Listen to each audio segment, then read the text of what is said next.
সংগ্রামী সাথী ও বন্ধুরা, জাতীয়তাবাদী দল এবং তার সহযোগী সংগঠনের বাইরে আমরা আজকে পটুয়াখালী ৩ আসনের জননন্দিত নেতা জনাব হাসান মামুনের পক্ষে আমরা ফরম সংগ্রহ করেছি, মনোনয়ন ফরম আমরা সংগ্রহ করেছি। আমরা দৃঢ় প্রতিজ্ঞ আগামী নির্বাচনে আমরা এই আসনে হাসান মামুন ভাইকে নির্বাচিত করে ভারপ্রাপ্ত চেয়ারম্যান জনাব তারেক রহমান সাহেবকে এই আসন দীর্ঘদিন পরে হইলে আমরা তাকে উপহার দেব। আমরা বারবার বিএনপি ক্ষমতা আসছে, দুর্ভাগ্য আমাদের যে আমাদের প্রার্থী এখানে বিজয় হয় নাই।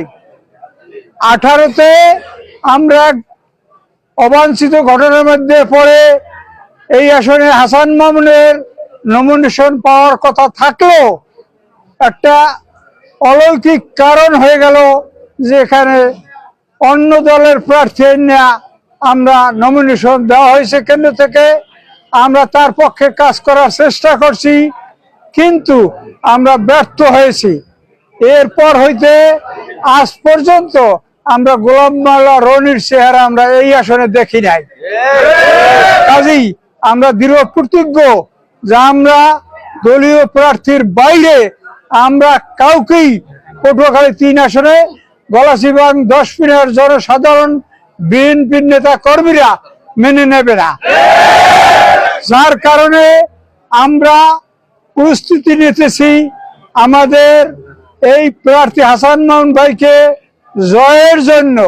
আমরা সকল নেতা কর্মী সর্বাত্মক ত্যাগ স্বীকার করব ইনশাআল্লাহ ইনশাআল্লাহ।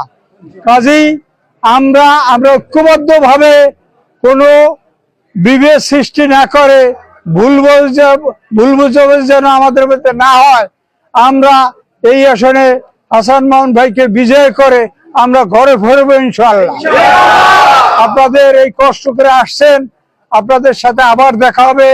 টাকা যখন দাখিল হবে তখন আপনাদের নেতা হাসান মামুন সাহেব আপনাদের সাথে থেকে এই আসনে মনোনয়ন পত্র জমা দিবেন। সেই দিন আপনাদেরকে জানাই দেব, আপনারা সেদিন ব্যাপকভাবে উপস্থিত থাকবেন।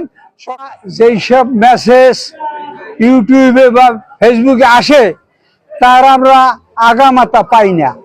আমরা এটাও পাশাপাশি দেখছি, বিভিন্ন বলছে আমরা 2-1টা আসনের জন্য আমরা যোগ করব না। কাজী কোনটা সঠিক এখনো আমাদের কাছে নির্ধারিত হয় নাই। কাজী আমাদের সিদ্ধান্ত কে আসছে কে গেছে, আমরা জাতীয়তাবাদী দলের প্রার্থীর বাইরে আমরা কাউকে ভোট দেব না ইনশাআল্লাহ।